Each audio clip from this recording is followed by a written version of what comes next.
তৃণমূল জামানায় জলের মতো টাকা খরচ করে তৈরি হয়েছিল একটা বড় সড়ো হস্টেল, কিন্তু সেই হস্টেলে কারোরই থাকা হয়নি।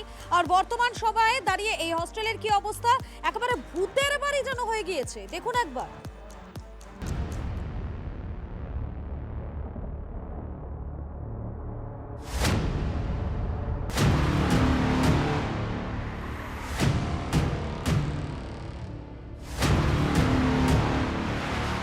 2014 তৃণমূল সরকারের অনগ্রসর শ্রেণী কল্যাণ দপ্তরের অধীনে ঘটা করে তৈরি হয়েছিল এটি। শিলদা চন্দ্রশেখর মহাবিদ্যালয়ে আদিবাসী পড়ুয়াদের জন্য 100 বেডের হস্টেল। উদ্দেশ্য ছিল জেলার দূর দূরান্ত থেকে আসা আদিবাসী পড়ুয়ারা যাতে নির্বিঘ্নে এই হস্টেলে থেকে পড়াশোনা করতে পারেন। কিন্তু উদ্বোধনী সার, হস্টেলের তালা আর খোলেনি, কোনো দেখভাল পর্যন্ত হয়নি। এখানে খুলে দিলে অনেক ছাত্রছাত্রী আবার নতুনভাবে ভর্তি হতে পারবে। হোস্টেলের স্টুডেন্ট সংখ্যাটা এখন আগের তুলনায় অনেকটাই কমে গেছে। সেই হোস্টেলটা শুরু হওয়ার পর থেকে তাহলে অনেক স্টুডেন্ট আবার নতুনভাবে ভর্তি হতে পারবে। পানীয় জলের ব্যবস্থা নেই, পানীয় জলের জন্য ব্যবস্থা করে দেওয়া হয়। ছাদ থেকে জল পড়ছে, তাহলে ছাদটি মেরামত করে দেওয়া, এবং ছাদের উপরে গাছ হয়ে লতা পাতা জমে গিয়েছে, সেগুলি যেন প্রিন্সিপাল স্যার দয়া করে পরিষ্কার করে দেন। শিলদা এলাকায় ভালো মেস নেই, যদি এটা চালু হয় তাহলে সবাই এখানে এসে থাকতে পারবে।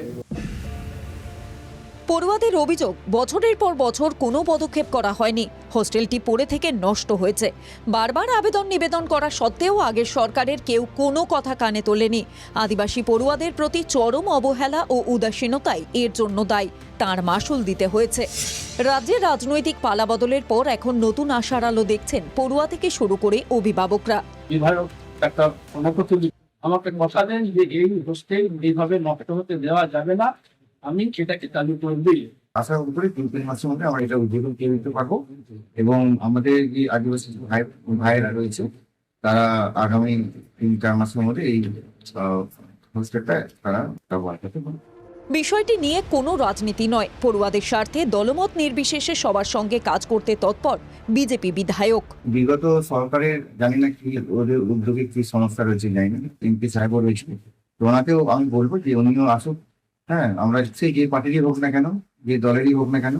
বিদ্যুৎ, জল সহ বাকি পরিকাঠামো দ্রুত ঠিকঠাক করার কাজ হচ্ছে।